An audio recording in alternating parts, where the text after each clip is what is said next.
I'd like to call upon stage Bachi Karkaria, veteran journalist, media brand builder and global trainer, LitFest curator, columnist, best-selling author whose career has left a significant imprint on the country's media landscape. Renowned for her incisive wit and fearless commentary, she has created influential brands from the Times of India group and was the driving force behind initiatives that brought urban issues and social concerns to the forefront of the mainstream journalism. She is best known for her satirical column Erotica, her advice column Giving Gyan, and for authoring bestsellers like, of course, Dare to Dream, A Life of M.S. Oberoi, and in Hot Blood, the Nanavati case that shook India. First Indian to serve on the board of World Editors Forum, she has received prestigious honors, including Mary Morgan Hewitt Award for Lifetime Achievement and Jefferson Fellowship from the East West Center, Honolulu. She's going to be in conversation with Mr. Kaul, who has spent 25 glorious years with the Oberoi Group of hotels across Delhi, Kathmandu, Mumbai, and Egypt, and has then led the Leela Group thereafter for 15 years. So on to you, Mr. Kaul and Ms. Bachi Karkaria. Please.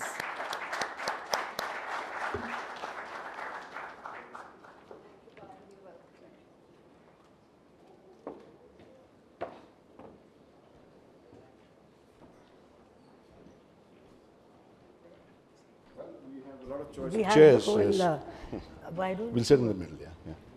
Here, this is fine, Bachi. Here. I think I'll come a little closer to the table. He's taking away the choice. Okay, here we are.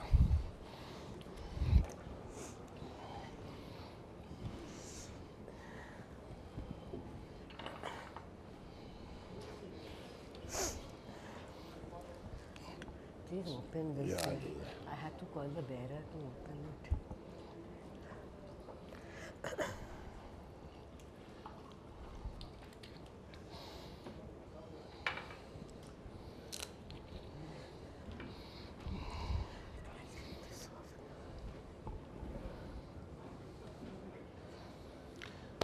Well, good evening, everybody. And Bachi, thank you so much for being here with us. You know, the lady gave us a bit of a scare because she had a fall a week ago, and then, yeah, last year, 2 days ago, I had a sore throat. Yes, and then she had a sore throat, but she was determined to be here, and we are so grateful that you have joined us today. So, ladies and gentlemen, pleasure to have her here. Bachi, as you know, is I remember reading this line, the diva of humor and the high priestess of wit. You know, so I think don't put me on the map. I know she keeps telling me you're putting me under pressure, but really, it's an absolute pleasure to have you here. There's a sense of deja vu because we found some old photographs, and 33 years ago, there was a book launch right here in this ballroom. You know, and.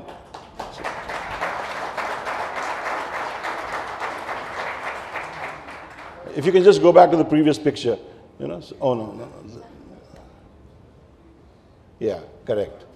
So we had. I remember this was 33 years ago. Yes. Yeah? So since then, okay. The next one, I think, yeah, that is for those of you who, you know, this is Mrs. Rajrani Kapoor and Mr. H.P. Nanda. Yeah. So it was a very special day for all of us because Rai Bahadur used to come to this hotel on the 1st of January. And then we had to wait for an entire year to wish him Happy New Year, and he would come back. So it was great that we had him twice that year because he came also in, you know, I think it was in June or July. Okay, so yeah, thanks. So Bachi, there have been 12 reprints of the book. Yes. And I asked we asked the publishers, you know, how many copies have been sold? I don't know. I think they're still counting because they never got back to us, you know, that sort of a thing. But really, what inspired you to write this book? And how did you get to write, you know, what themes did you want to explore in the remarkable journey of this gentleman? Well, there's a very short answer to that, is that I'd already done grand design. Okay, and like that was the most amazing project that I took on. It was really the first book I did, and it was, I'll just go a little back. I remember I was sitting I was living in Calcutta at that time with the Statesman, and I was in the beauty parlor getting my hair washed, and next to me was Melanie D'Souza, and she says, will you do a book on the Oberoi? So I said, Melanie, I mean, I'm not at this stage where I'm going to write a PR book on the Oberois. And she said, but I'm not asking you to do a PR book. I said, will you let me write on the times and the life of Calcutta as for the Oberoi? And she said, yeah, you do whatever you want. And it was just fantastic because I had been wanting to do a lot of these nostalgia thing of Calcutta. And I knew that when I wrote the book, the Grand Hotel had such a history that when I wrote the book, I actually counted the pages to see that I had given half to Mr. Oberoi and that I hadn't got carried away with the earlier bit. And so I kind of already knew the man. And then Mr. Oberoi had already commissioned. So Mr. Oberoi is Rai Bahadur. Yeah, sorry, because yes. in our parlance, Mr. Oberoi was Mr. Bicky. Okay, yes, and there's another Mr. Oberoi. Yes. All right, so Rai Bahadur, we'll stick to that. And so Rai Bahadur said, and also because he was very proud of being called Rai Bahadur. I mean, he didn't want to be called anything else. And so he had already commissioned a British writer from Harper's and Queen. And then when he read Grand Design, he said, I want only this lady to do it. So, I mean, again, I was this arrogance of youth. And I said, I can't become the chronicler of the Oberois. But in the meanwhile, Penguin started their business biography series. So then it was legitimate. And then I really kicked myself because in those 3 years that I lost, I mean, I lost 3 very important sources. Not bechamel and white sauce, but I lost Ishran Devi, the first woman who worked with him shoulder to shoulder. I lost Nirlep Kaur, the love of his life. Am I sharing any state secrets? Okay, so the love of his life. And I lost Shivnath Singh, who was really his nemesis, and he was like this really flamboyant character. And I just so kicked myself for having missed out on, that whole tango that they had done across the ballroom of power. So how did you approach researching? Because this book was written, he was already 92 years of age. So there was so much material. Well, at that time he was 90 years old. 90. Okay, we'll come to that story later. Yes, so the thing was that, when you do non-fiction, when you do fiction, it's really a one-man, story. It's like the loneliness of the long-distance runner. But non-fiction is such a cast of thousands kind of thing. And then to be able to pick from that cast of thousands and then pick out from all that they wrote, that is really the challenge. But I was very lucky in the sense that A, I could have had the background, and then B, I had a very, very efficient core of people at the Oberoi. Ragini is here, Nandini, they really set up all the important interviews. So I was living in Bombay at that time. I had a day job. I used to come on the weekends and then, kind of had this really, really concentrated, schedule. And I used to say that, look, once this book is over, can I enjoy your hotel? Because I've had no chance to even, enjoy the hotel. So come anytime. And I have. And so they did that. And the thing about it is that sometimes you interview people to get answers. And very often you interview people to get questions. So, you don't stick to everyone who Oberoi tells you to meet, because they then may let some cat out of the bag, or because you've done your research, you say, well, I want to meet X, Y, Z. So that would But just to set the record straight, the family made it very clear that they were not going to edit any portion and you were given a completely free hand. Yes, yes. But we will come back. Which doesn't always happen. Yes, it doesn't always happen. And it was ultimately, if you like, you can ask me that a little later, but it wasn't then really where the impediment started, it was in the family. And we'll come to that yes, later. We'll come. May I ask No, wait a minute. So then in the afternoon, I mean after Rai Bahadur, yeah, well, the most important thing, yes. Rai Bahadur, right?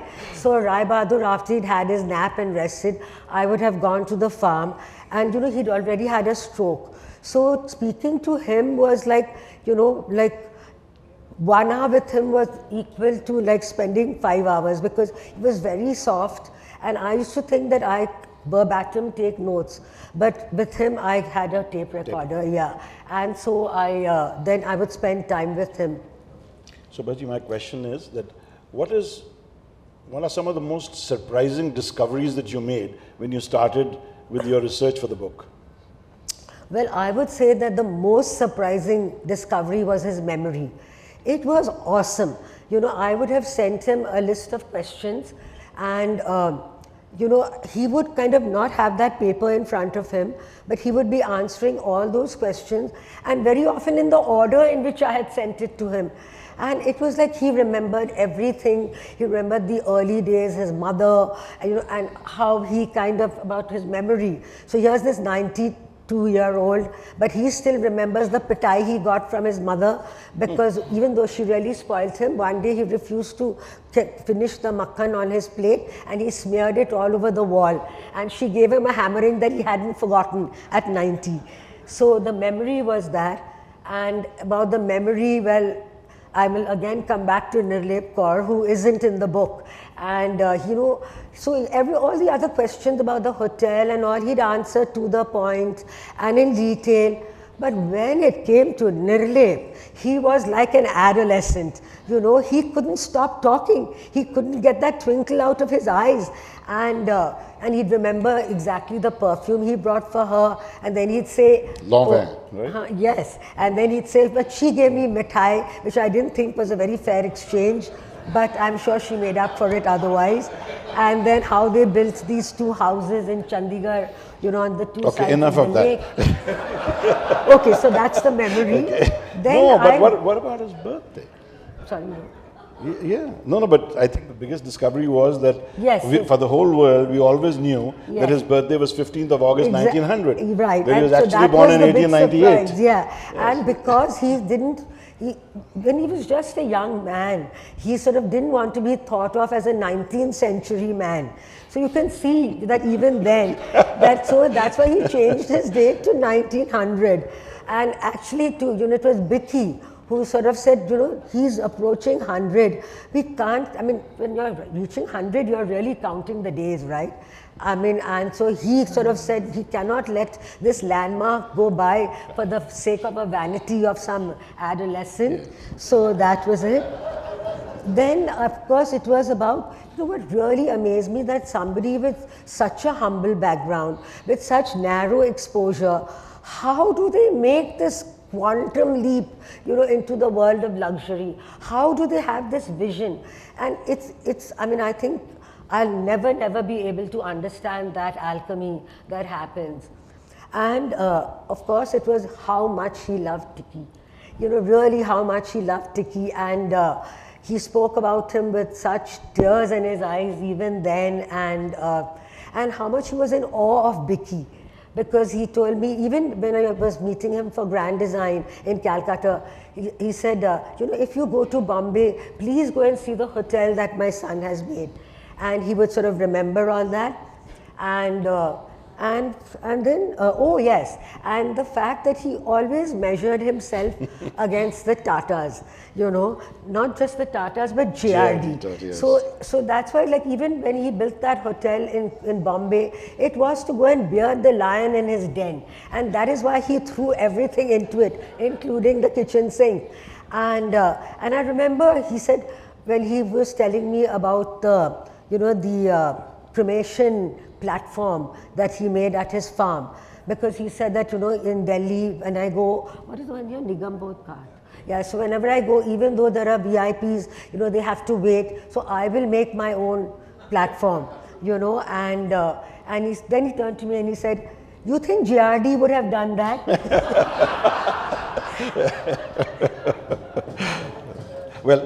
Getting onto serious things, you know, the biography, it highlights Rai Bahadur's intuitive business sense. And what do you think were the key elements of his business philosophy that made him so successful?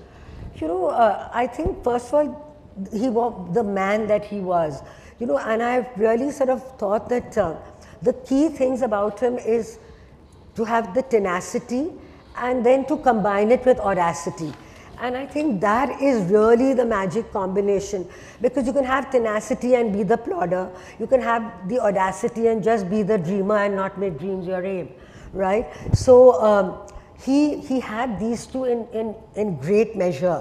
And therefore, because of this audacity, he would say, "I've gambled all my life, but I've never missed a night's sleep," right? And there again, there was something which he told me, which I've tried to follow, but I don't think I always do, is that he says, "I never worry." Because I think when he was gambling, maybe he was still taking that calculated risk. And he says, "I never worry," because worry just clouds the brain. Because what you were worried about may not actually happen, so then you'll have just wasted your time and your sleep. And if it does happen, then having worried about it will stop you from getting a clear solution to the problem. So that was his thing. Then he said that very often, I mean sort of very early, when he didn't even own a hotel, when he was, you know, with clerks, and he said, you know, if you want to do anything with a hotel, you have to own it. And you know, that is the key. Though subsequently what he did with Australia and all, he did those grand things when he didn't even own it and he just had the lease. But that was then. And I think that, so even when later on he asked Fenninger of ITT Sheraton that, you know, how have you built this global chain? And Mr. Fenninger told him, well, you know, we sort of always ask for a loan and we use the previous hotels as collateral. So each time, you know, it was that I may not have ready money, but I've got this collateral. And then, of course, the famous story of Bicky, where you had that line up there, and where he, you know, in Bombay, you know, where he goes there and then he checks into the Spanish suit because it's going to be an evening of, you know, of murder and blood, because he's going to capture this prize of his life. And so sort of, and he doesn't even write it, I mean, he doesn't go with the paper. There in the hotel, he writes down in that little hand of his the amount. And like Bicky staggers and says, you know, "Daddy, aren't you overdoing it?" And then he says, you know, if you've set your heart on something, never let somebody else beat you to it. So, you know, that was about money. But and then Mr. Tata told him, yeah, that, yes, have you gone mad? Tell him, yeah. Have you gone mad? Yeah. But yeah, because his no, his retort to him was that I would have bid double this amount. Yeah, because you see, he had the vision. He had the vision. No, and his bid was actually the next slowest bid was 1,000 rupees lower than per square yard than. So that gives you an idea of, you know, how big and how important that land thing was for Rai Bahadur. But at the same time, you know, I think this is the thing that, you know, it was always the grand vision, but he never forgot the minutiae. So he was really a man of great thrift. And it was, what you learned from him was that you can cut costs, but you don't cut corners. And I think that became also evident right at the end, you know, when Bicky was ill and was in London, and and Rai Bahadur jumped into the fray and was very, very happy to come and start, you know, doing his bit at the hotel. And he cut down, you know, he changed the thermostat in the hotel, because he says, look, the water is very hot and everybody lowers it to what they want. So why do we want them to start at that? Let's start at, you know, at a more reasonable level. And when he was in right at the Cecil, you know, he sort of thought, why should we buy this expensive rock coal? So he would buy that koila dust, you know, that gold koila, and, you know, use it to fire up the boilers at night. And in the morning, all he would need would be those couple of rocks. Then he would, about the butter, that the pearls of butter, like people would just have about half and leave the rest on the table. But he would take that into the kitchens and, enrich the pastry. Though, of course, when I told Bicky about that, Bicky was he says, well, we wouldn't do that any longer. And of course, there's health and safety and everything is different today. Right. And I think it's really that he learned all this from his mother, because his mother was, But really. you have to remember, Bachi, India was very different at that time. It was very different at the same time. And thrift was a virtue. It was a virtue, yeah. But at the same time, he still did, he did that he could own that hotel. Yes, right? but he never sacrificed quality while doing that. That's what so I he said. was very There clear no about costs and corners. Yes. Right. And I think his mother had inherited her father's genes, because he was this money lender, and actually the fact that he was this money lender, all the contacts that in the early years that Rai Bahadur had to help him to bankroll the first hotel, that he got from his grandfather's contacts, right? And so that network, network is net worth, and I think we realize that today as much. Your book has such a vivid description of people, places, and what do you think for you are the most memorable, shall we say, the scenes of his life? The scenes, yeah. Well, I would say that actually there's a lot that's graphic in it, right? So I would say first, this young man who's failed an exam and he's walking despondently on the mall, and suddenly he sees this apparition of the Cecil Hotel. He's never seen anything like that. So, that I think would be the first. Then I would imagine the fact that he's, what else would I say? I've got it written. Then yes, of course, band quarter, where he's really lives in this band quarter number 4 in Cecil, because he's just the cold clerk.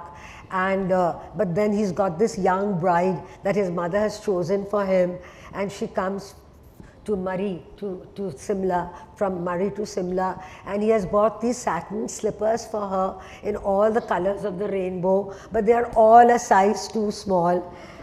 And then he's cleaned up the hotel, his little room, and to his horror, he sees this line of bed bugs climbing up, the wall, and then the fact that he's in Simla, and he's going to he's in Delhi because he's come for some work, and then he's going to catch the train to Kalka, when this guy, other friend of his, tells him, he says, where are you going? He says, I'm going to Calcutta. And he says, by the way, there's a large hotel there that's for sale. And Rai Bahadur just changes platforms and catches the train to Calcutta. And only when he's in the compartment, he asks him, well, what is this hotel? And he says, the Grand. And he's like totally thrown, and says, oh my God, like where is Clark's and where is the Grand Hotel? And then, of course, the whole idea of Shivnath and him, battling and, playing their little subterfuge. And then I think another important thing is how he then decides to show Intercontinental the door when, they don't let him do exactly what he wants. And he says, I'll find the money, you please go.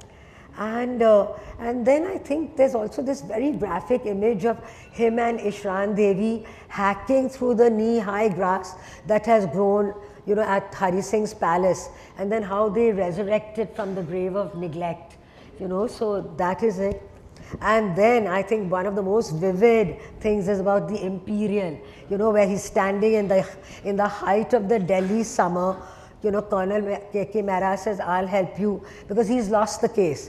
He's lost the case, and he's sort of, and I think that Sardar Bahadur Ranjit Singh, wants to really turn the screws on this man, and he's offered, he says, look, let me just run it, because I've done all this to the hotel, let me keep it. And he says, no, I want it back in exactly the condition I gave it to you. So the man says, okay, you want it in the condition you gave it to me, you'll get it. So he goes to Chandni Chowk, and he goes everywhere, and he gets the most Jari Purana cisterns, tankis, puts them back, rips out all the fancy fittings that he has put in, and he does it. And when I was sort of thinking about this, Rajiv, I was sort of really hoping it would be my punchline, but it's okay, I'll say it now, is that he was really, like the Trimurti of hospitality, because he was the creator. Right. I mean, he built all these fabulous hotels. He was the preserver, like how he kind of made all these old grandams, rise from their neglect. And he was the destroyer. And well, that was, well, the imperial. Maybe he destroyed a lot of myths along the way, but I really kind of think that that's the image I would have. Very nice, yes, yes. More about a recurring theme in his life was this transition from misfortune to tremendous good fortune. Now, this was it just providence, or was it his ability to influence this outcome? How could he have influenced it? How could he have influenced it? And when I asked him, I said, what was his take? It was, first Did he said, I attribute said, it you were to- lucky. He says, what has luck got to do with it? I took everything and I changed it. And it was, I mean, actually, it was really one of the most remarkable things about his story, that all his big landmarks come from someone else's misfortune. So if his father hadn't died of cholera when he was this baby, then his mother wouldn't have, got fed up of the insults she was getting in her marital home. And so one night she just picks up this little infant and walks to her father's house. If she had not done that, then Rai Bahadur would not have been exposed to that whole network of Punjabi fee-flods who then helped him along the way. Then his, then afterwards he failed his exam. First of all, no, why did he even fail the exam? Is that he was asked to, go and take a job in his uncle's Punjab boot factory in Lahore. And actually Lahore was really two things which influenced his later life, where it was the first time he saw an Englishman and the first time he saw a big hotel which was Flashman's, and little knowing that at one point, I mean much later, he'd own it. And so he was very tired of this little scraggly beard he had, so one day he shaved it off. And his uncle was furious, and so in the book I've written that how he escaped, his destiny as a shoe salesman by a hair's breadth. And so that's why he said, okay, so uncle threw him out of the house. So he said, okay, I'll sit for this UPSC exam, and he failed. So then he goes and walks on the mall and he sees the Cecil. Then of course, like the Taj, the Taj, I'm sorry, the Grand.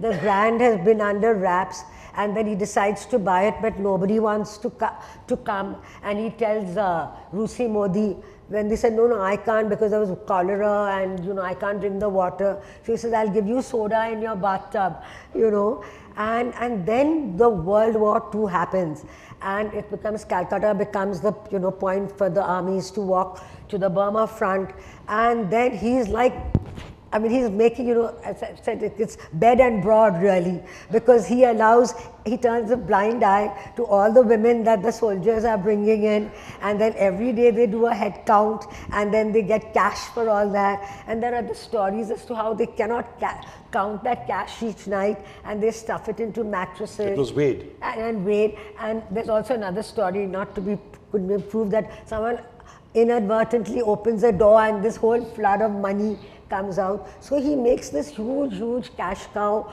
of, of a thing which then he's about to lose really. Yes. With the, But I mean, Bombay. for example, when this hotel opened, within 10 days of this hotel opening, that's there was the true. Indo-Pak War. There was, yes, then there was the Indo-Pakistan. Correct, and they had to put newspapers back on the windows, and Yes.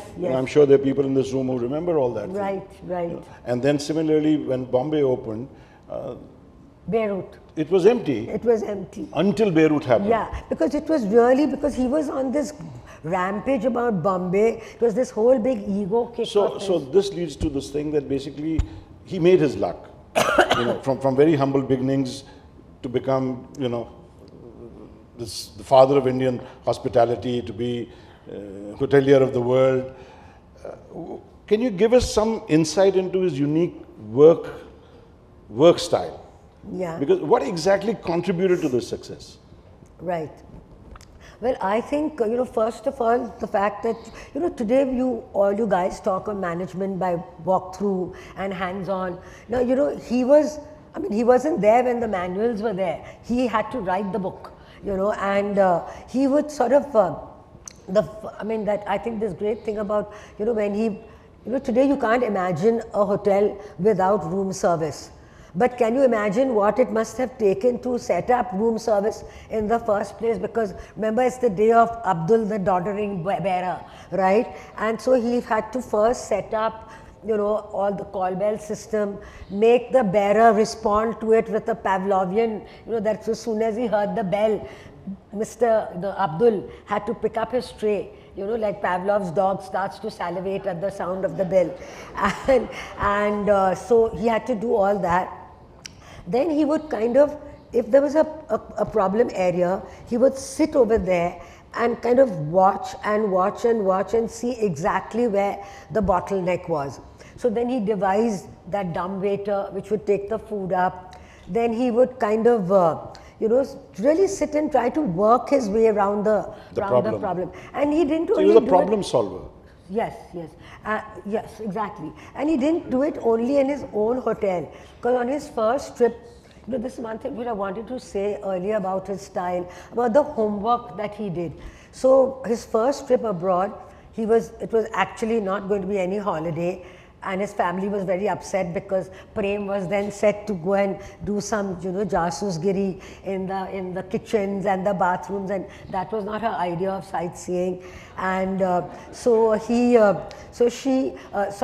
went prepared with, he made a brochure, and he kind of, you know, as glossy as it could be. As soon as he checked in this envelope, he put in the brochure, his visiting card. So then, sure enough, he would get a call from the GM, and the GM would say, can I show you around? And that's exactly what he wanted. And so then he would kind of, he sat in that lobby and he said, why is there such a crowd here? And then he realized that, okay, when I make my hotel, I'll build a longer reception desk so that then the people don't have to wait. And so that's the kind of, you know, about his work style, that the way he did his problem solving. And again, like even much later, he sat in the coffee shop of Ragini. Actually told me that story, that he sat in the coffee shop and he saw this young girl, you know, she asked for an orange juice and she had a sip, she made a face and she walked away. And then Rai Bahadur followed her and said, what was the problem? She said, well, it wasn't really very good. So she said, but you're at the Oberoi Hotel, you must always expect the best, and please go back and ask for another glass of orange juice. So, you know, it was that sort of thing. And then it was, of course, his, I think the manuals, the manuals were really important. Because you see, I mean, he never thought that perfection is something that you ever achieve. You have to just strive for it. And the other day I was reading something about, again, perfection, that in the Upanishads and the German philosopher Hegel, from them to them, and I don't think Rai Bahadur was familiar with either. And but he really felt that, you know, perfection is not something that you achieve. It's just something that you try to strive for. And that is why he began creating these manuals.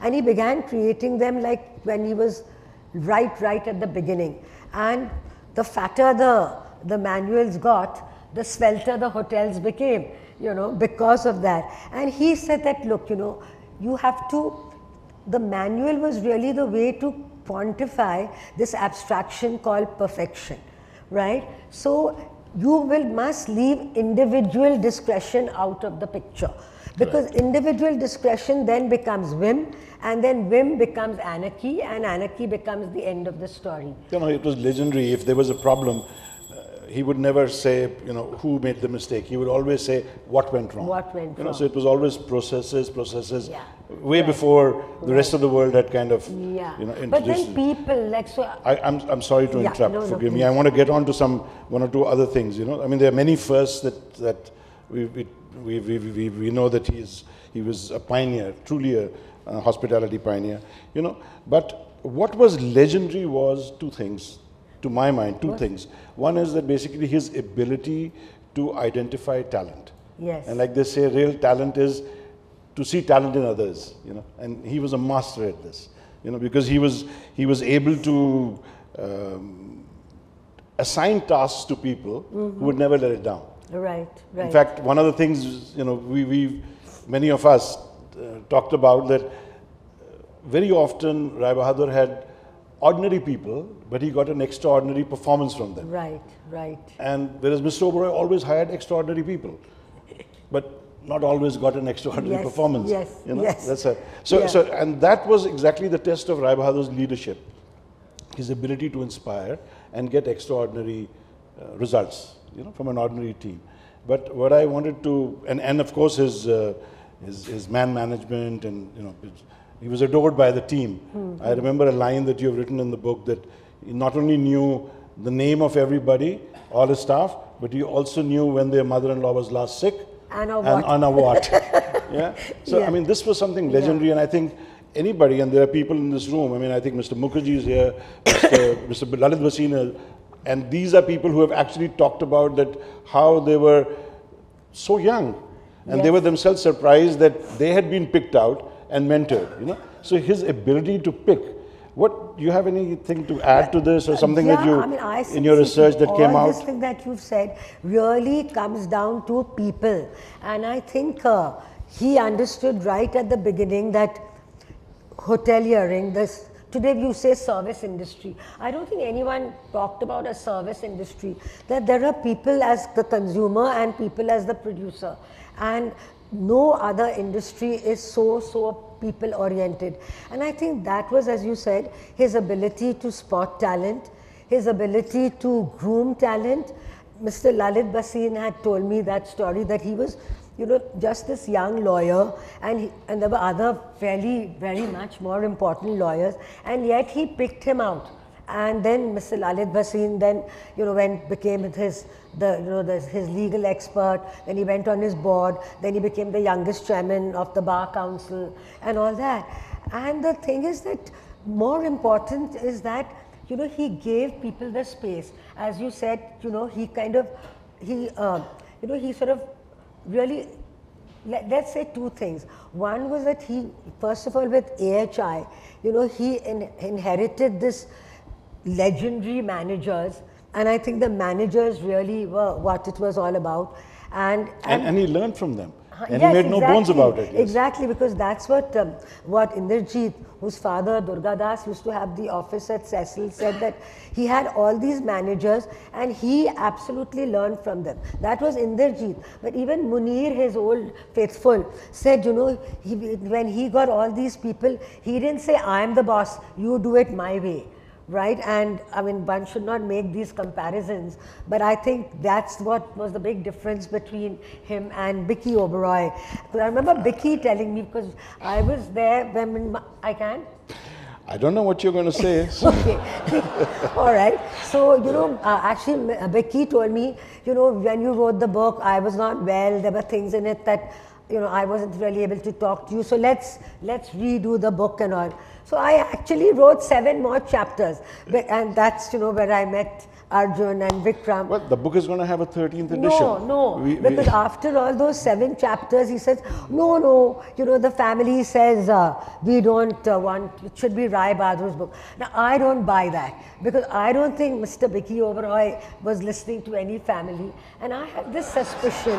Okay, we'll come to that, guy. Just time out on this one, because we'll come back to it. We'll come back to that with something. I just want to, coming back to this. No, but people. Yes. Because I think many persons in this room have seen that. I remember when you entered the laundry, there was a quote written there, every day I learn something new from my guests, Rai Bahadur, MS Oberoi. Yeah. And all of us as trainees, first time we entered the laundry, we saw that thing. Right. And I mean, I'll just say, I was a very young general manager, so it was a matter of great privilege to have an audience with him, at least once or twice a month. I mean, the fact that the point I wanted to make was that I used to tell my team that I enter the room, I'm 6 feet tall, but I leave the room at least a foot taller. Yeah. That is his ability to inspire people. Right. Anybody who has worked with him will just remember how he made you feel. Yeah. How confident he made you feel, That's it. So now coming back to the spicy thing, No, I've forgotten. What was it that you high wanted? priestess of wit, right? So we'll come back to, now what I want, and I'll put it into perspective. So 282 pages for the book, a lot, and yet the story was, what is it that you left out? Okay. And why? Okay. Now we've got. Let me come back to that other point. So, so Vicky says. Well, God bless his soul. Here, Becky says that the family thought, and then I said, figured out. I said, why is this man? I mean, after all this work I've done, it's embarrassing for me. I've talked to Priya Paul. I've talked to, I've talked to Suhail Said, and Suhail says, of course, Suhail loves to compare himself with everyone. He says, Becky and I, we have a lot in common. We love fine cigars. We love fine suits. We love this. But at the heart of it, he and I are both good Punjabi boys. And I think that's where I think, Vicky, kind of after having said family, ye, wo, all that, she says, and what do you mean? I'm not a good Punjabi boy. So I think that was the damn line which sabotaged the new book. And anyway, so now to come back to... moving on. Yeah. So actually, see, there was nothing that the family, what had to be left out was, really, and when you write, there's James Faulkner who said, kill your darlings. That you'll get so many fantastic things, but if they're not germane to the story, you have to throw them out. And I know that I threw out about 35% of the book that I'd written because, you see, to start with, I was putting in everything. I thought I wouldn't have enough material. So I'm really excited about the context, about the Raj hotels, about Simla, about Calcutta, and then all that I had to throw out because the story itself happened. And then it came to Nirlep Kaur. And so Nirlep Kaur became the sticking point. And he said, look, I'm really sorry. I think maybe not everybody knows who the lady is. You say. So you will have to... Okay, I think in your words... But I think I've already given enough. I think that Nirlep Kaur was really the love of his life. No, but who she really was. Okay, so she was the daughter-in-law of the owners of Imperial. And so I think that itself, so I think that was also very much germane to the fact of the old man, digging his dagger into him. And she was like married to this slightly slow guy, and here was, I hope nobody's in the audience here now. It's too late now, Bachi, to think about it. And so, please forgive me. Charterhouse rules. Huh? Everything that says here stays here. In the room, yes. And so then she was really this long thing of his life, and I told him this. I said, well, my husband told me. He said, but then he never married Nirlep. So I said, no. He said, then she was non-stick Nirlep, from. Yeah, and so then because the family of Nirlep Kaur, by then Nirlep had died, and I'm sure that if she had been alive, maybe we could have put it. I think what would be interesting for them to know is that subsequently, she became a very prominent person. Yes, she became a very in the Sikh religious Sikh community. With Operation Blue Star, she was very instrumental. So the family said they didn't know what I was writing. I mean, they thought I'm writing some kind of scandalous thing, and there wasn't any such thing. So for the record, the Oberoi family never wanted to edit your book. No. It is Nirlep's side of the family that requested that this be left out because because she had a certain stature with the... Yeah, and I kept trying to persuade him, and he told me, he said, Nirlep came to me in a dream, and I sort of used my journalistic wiles, and I said, well, see, she was such an important part of your life, and you're leaving her out, that's why she's come to remind you. But it didn't work. And he kept sending her photograph to the publisher, and then calling for it back, because he really wanted it included. But then, because of whole of Operation Blue Star, he said, then they'll say there's going to be like a death threat on me. So I said, okay, that's where I backed off, and I said, look, I mean, I can't do this, right? And so the story of Nirlep has been just very, very glossed over. I have lots of other questions that we could, but I think, honestly, for those who have not read the book, it's a do not miss. It's a do not miss. It's a tremendous book, and the stories are so vivid, and of course the insights into what really were the levers of his success. All of that has been beautifully chronicled by this irrepressible lady. And I think before we just sign off, I'm sure the audience would have some questions. I want to say one thing about this. So when I finished the book, and I mean, I kind of took it in A4 sheets typed out and spiral bound, and there were 2 of them. And I said, "Ye aapki kahani." He said, "Where did you find all this for me to write? I'm a simple man." So if there are any questions from the floor, we'll be happy to take them. Or else we'll just continue with If somebody else wants to add something that we've not said. No, Bachi, they will always leave the last word to you. No, I'll let you have it. Well, thank you. Thank you very much. Rai Bahadur is...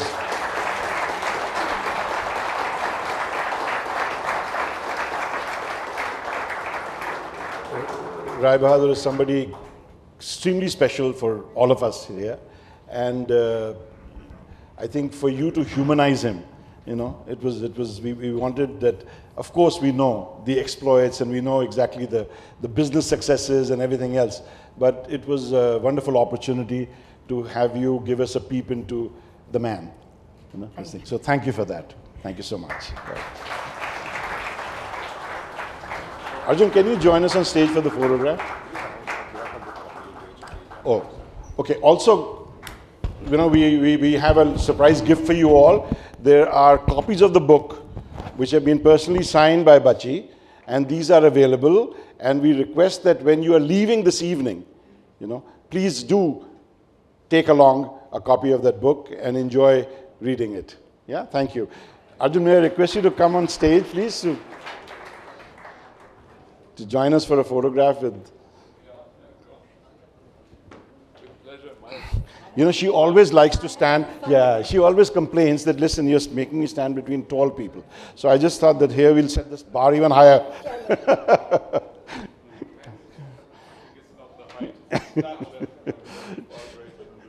have to find something that we should get. Here, you want to... Okay. Come.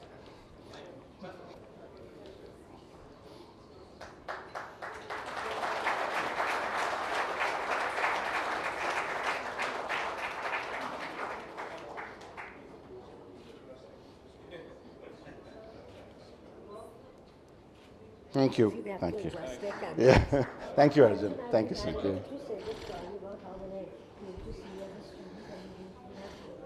She told me that. You know that? Do you remember? I was a hotelier in the making.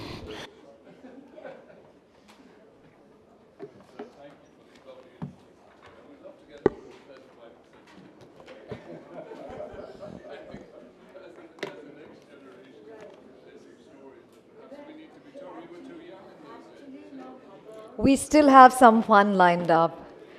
So if you want to settle down, yeah. Thank you.